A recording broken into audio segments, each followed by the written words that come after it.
یقین کیا عقل سے بنتا ہے یا قلب سے یا کسی اور سے؟ اگر یقین ٹوٹ جائے تو دوبارہ اس کو کیسے بنایا جائے؟ قادم حضرات یہ سارے کا سارا حضرت ابراہیم علیہ السلام کے واقعے میں درج ہے کہ یقین کیا ہوتا ہے، قلب کیا ہوتا ہے۔ قلب اضطراب کی جگہ ہے، بے چینی کی جگہ ہے، اس کو ویژول سے امن آتا ہے، نظر سے۔ عقل جو ہے دلیل پہ جاتی ہے۔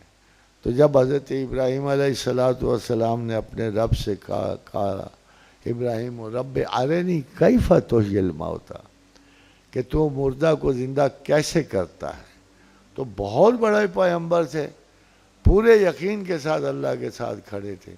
تو اللہ نے جواب دیا اور سوالن جواب دیا کہ اولم تؤمن، ابراہیم تو بہت بڑا پیغمبر ہے، میرا بہت بڑا بندہ ہے، تیرے پاس تو ہر قسم کی آرگومنٹ ہے، تمہیں ایمان نہیں ہے؟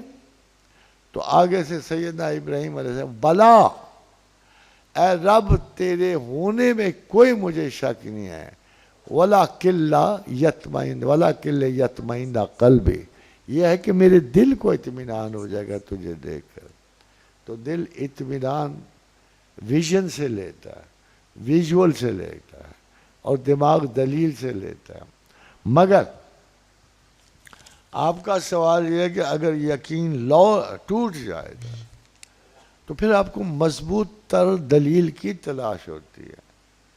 یہ سمجھیے کہ آپ کی دلیل کمتر تھی، آپ کو اور جاننا پڑتا ہے، اور پڑھنا پڑتا ہے، اور سیکھنا پڑتا ہے۔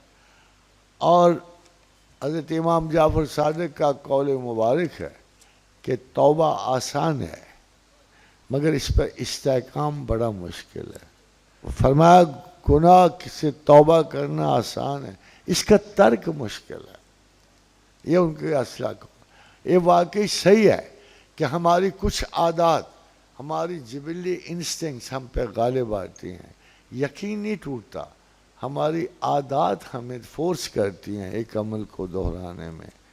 مگر ایک اچھے یقین والا بندہ جو عقل کی لِيَهْلَكَ مَنْ هَلَكَ عَنْ بَيِّنَةٍ، جو ہلاک ہوا وہ دلیل سے ہلاک ہوا، وَيَحْيَى مَنْ حَيَّ عَنْ بَيِّنَةٍ، جو زندہ ہوا وہ دلیل سے زندہ ہوا۔ تو دلیل نہیں مرتی ہے، دلیل کو مارنے کے لیے آپ کو اس سے مضبوط تر دلیل ڈھونڈنی ہوتی ہے۔